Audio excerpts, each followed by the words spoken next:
All right. This is the first episode of No Bowl. I'm Nick Putt. This is Zenov. We're going to be here probably weekly for the rest of the Bulls season, talking Bulls. No Bowl. To start it off, just a quick season recap. Obviously, the Bulls have underperformed mightily from last year due to a lot of reasons. Zenov, you got any thoughts on that? Yeah, the main reason is Lonzo Ball. Obviously Lonzo's kind of the engine that makes the team run, and without him, it kind of makes the half-court game not as good because you have a 42% three-point shooter not there, and then in the full court, the fast break, it pretty much eliminates that just because he's such an elite full court passer, and he's a true point guard, so Right. kind of eliminates that whole aspect of the Bulls game. Right. Lonzo not being there, obviously, just absolutely detrimental to this team. The whole team, just especially on the offensive side of the, or more, I guess even more so on the defensive side of the floor, just he's the whole anchor of the team. The whole team just looks lost without him, and they've looked lost without him in the second half last year. Hopefully, we get him back sooner than later. Also, the next point I want to go to on the season recap is how much they played down to opponents. You've seen this team beat the best teams in basketball this year, and then they go up against some of the worst teams in basketball. Like currently, we're sitting here watching the Hornets. They're up 13 right now in the third, but the Bulls like to collapse in the second half. They like to just absolutely shit the bed. Yeah, obviously a lot more recently they've done that. It wasn't as big of a problem at the start of the year, but recently, the last month or so, they've collapsed a lot. They've lost a lot of double-digit leads in the second half. So hopefully tonight they don't do that, but it looks like they might. So probably will. Also on the season, I'd say that DeMar has taken a small step back. I mean, he's still as expected. Still as expected. I mean, last year, career year, that nobody expected that. So small step back for him. Obviously, on the defensive side of the floor, he's just god awful. Yeah, he looks lost. Yeah, he's non-existent on the defensive side of the floor, and that's also back to the Lonzo point where they need Lonzo on D. Yeah. Anything else with the to recap what's gone on this year?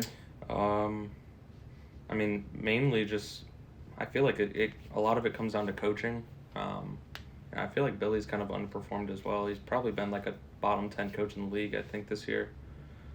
Just a lot of his rotations, a lot of his lineups don't look very good, and he takes way too long to adjust lineups and way too long to call timeouts and whatnot. Like the Hornets are on a 7-0 run right now, and he hasn't called a timeout yet. So stuff like that, just it lets teams get back into games, and then the players kind of get overwhelmed, I feel like, with the momentum shift and whatnot. So I think a lot of it, just stems from coaching and then kind of trickles down to the 12th man on the bench and so on and so forth. Right. So moving on from the season recap, I guess really not moving on, but we're going to go through at least each player in the immediate rotation this year. So starting off with DeMar, which I already kind of touched on a bit, he's taken a step back. Maybe as the season goes on, he starts to ramp it up a notch. We got to see a little bit more of the scoring we saw last year, and maybe gets his head out of his ass on defense. More than likely not. Your thoughts on DeMar? DeMar's been really good. In crunch time, he was pretty bad at the start of the year, but as the years progressed, he's been pretty good, especially in crunch time. He's kind of the only one that you can really rely on. Him and Vooch have been really good in crunch time, but besides that, no game winners this year. I guess he had one against New York about a month ago, but besides that, he hasn't really been that great. Had game-winning attempts, but other than that, in the last 5 minutes of the game, he's been good. So, from that aspect, he's pretty much been just as good as he has been as he was last year. But for the most part, I'd say he's regressed a little bit, but not too much. You still take the production he gives for the money you give him. So, not too bad. Nothing to really complain about too much besides, like you said, the defense. Right. So next on the list is Zach LaVine. for me, Levine has always just been a constant headache for me personally since he's been on the team. I know a lot of people probably have an argument with that conversation. It's not so much the talent. The guy's got all the talent in the world. Obviously, the guy can fucking hoop. This year I'd say he's taken a step up. He's definitely shown more of what he can be this year. Even though still at times it still seems like he has his head in his ass. He's just not. I don't know what it is, but sometimes he's just not clicking, and he's just taking bad shots, not there defensively, just not the anchor we need when without Lonzo in the lineup. Yeah, I agree. I think from a decision making standpoint, he's improved a little bit, but it's still just not really good enough, especially for the money he makes.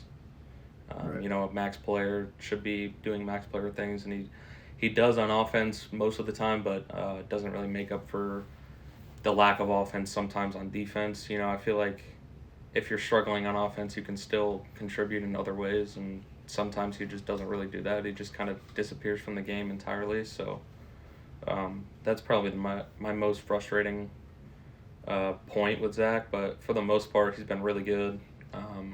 Obviously, you know, borderline all-star was the last 2 years, and you know, if he kind of kept up that hot stretch he had through the beginning of January, he might have been in contention for an all-star nod, but didn't quite make it. But I mean, the stats have been pretty good.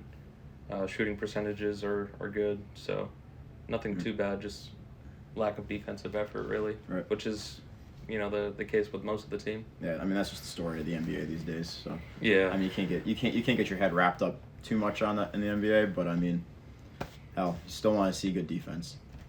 Next on the list is Vooch. I mean, there's not too much to complain about Vooch. Vooch has really been, in my opinion, the anchor at least so far this year without Levine. He's, you know, when you need a bucket, you can go to him down low, and he's gonna get a good look, make a good pass. Defensively, he's obviously not the greatest defensive big man in the league, but he'll still in the paint. He'll still the effort's there. Yeah, the effort's there, and that's really what matters, because he'll make big plays down the stretch. You know, Yeah, if he can.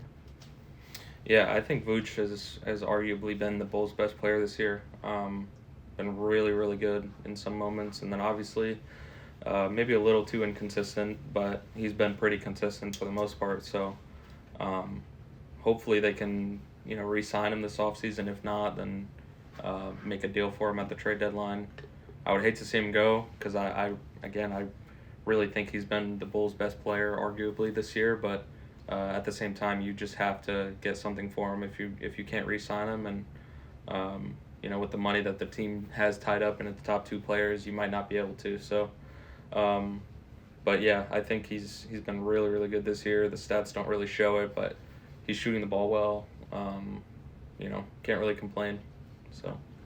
All right. So next, I have P. Will on here, which is. Got nothing but good things to say about. Yeah, got nothing but good things to say. Obviously, just completely flipped the switch this year, and he's been nothing but a great spot up shooter. He's all around been great. I don't really have much to complain about, so honestly, I don't really have much to say besides if he keeps on doing what he's doing, he's gonna be an all-star in this league. Yeah, he makes some young, you know, young player mistakes, some bonehead plays sometimes, but I mean, he's 21. Yeah, 21, 22. Same age as me, so right. I mean, he's young, he's learning, but he's shown that, you know, step that we kind of wanted him to show this year. Right. And, I really needed him to. Yeah, exactly, and I think he's the best 3-point shooter on the team personally without Lonzo. You know, he's an excellent spot up shooter. You can't leave him open, you know, especially in the corner right now. He's shooting.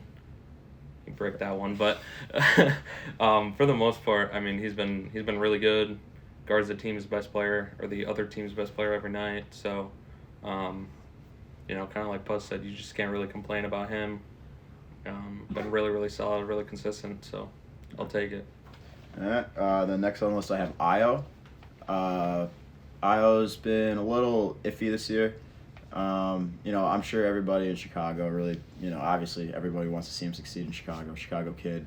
I mean, I still like to, you know, keep on giving him minutes. He's still got very good games, good stat lines this year. I'd say from last year when he just kind of broke out on the scene and kind of, I wouldn't say by surprise, because at Illinois he was an absolute stud. So it really didn't take me too much as a surprise as a huge college basketball fan.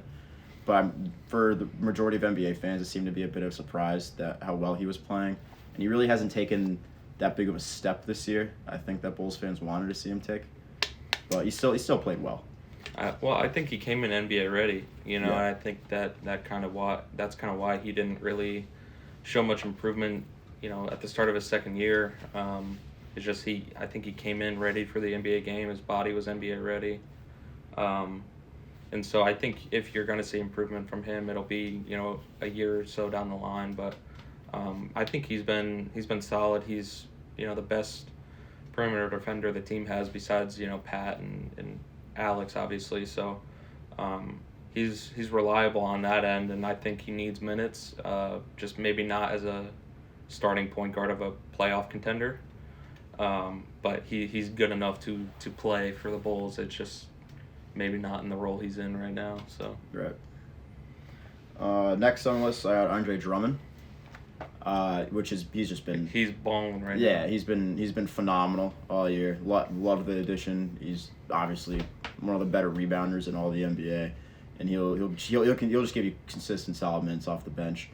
And he's incredible bucket there by him as we speak. But yeah, I mean that's really what I'm saying. Andre, I've always loved Andre Drummond, big UConn fan. So Yeah, I mean, same thing for me. Andre's been really good this year, and kind of like I was talking about with Vooch.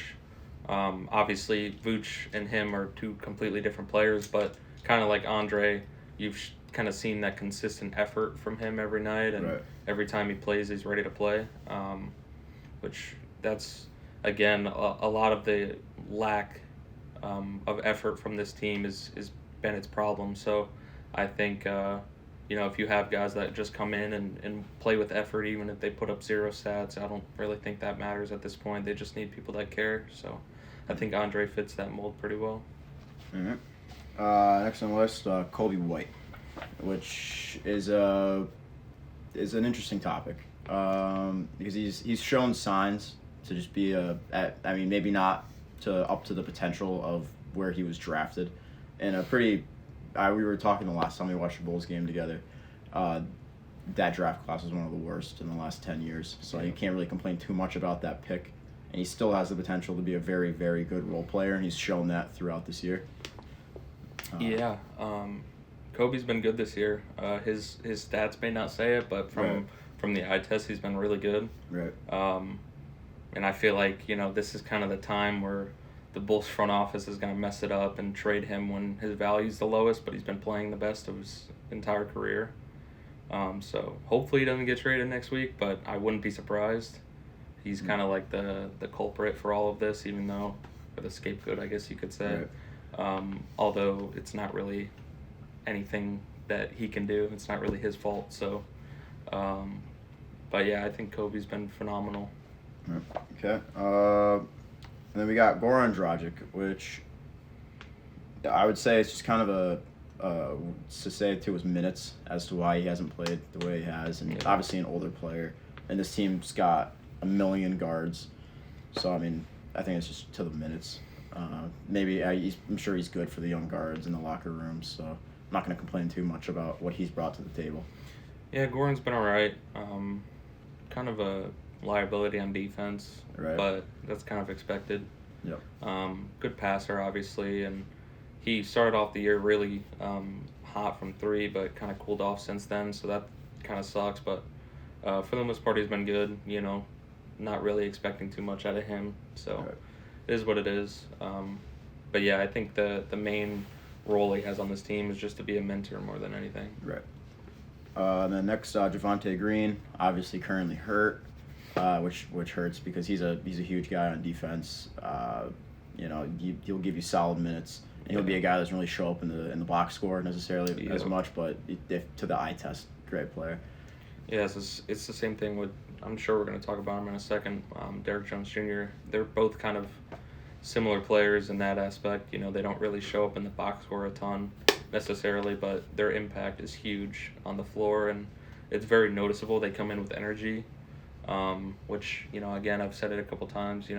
That's the main thing this team needs is more people like that. They don't really have enough you can never have enough energy on the court. So, but those two guys primarily, they can change the game with a flip of a switch, and they don't even have to put a stat on the board. So, yeah, Javante's been really good. Miss him, need him back to make a playoff push, and hopefully he's back soon. Next is Alex Caruso. I think almost every Bulls fan's fan, or maybe not fan favorite, but at least what's the word I'm looking for? Just the consistent guy that you're not going to complain about. Every guy loves him. Yeah, everybody loves Caruso.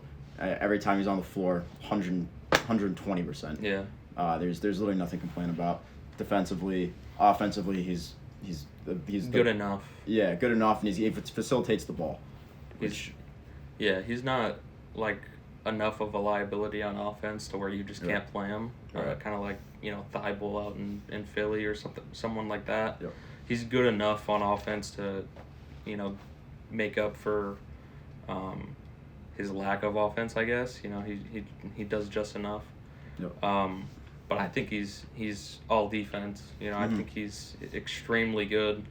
Obviously comes off the bench and doesn't play, starter minutes, so doesn't quite get the box score stats to maybe qualify for all defense, but I think he's averaging like 1.6, 1.7 steals on the year off the bench, with 25 minutes a game. So I think that with the eye test should qualify him for all defense. He definitely should be in consideration for it this year, I feel like. Yeah, Cookie Caruso. Yeah.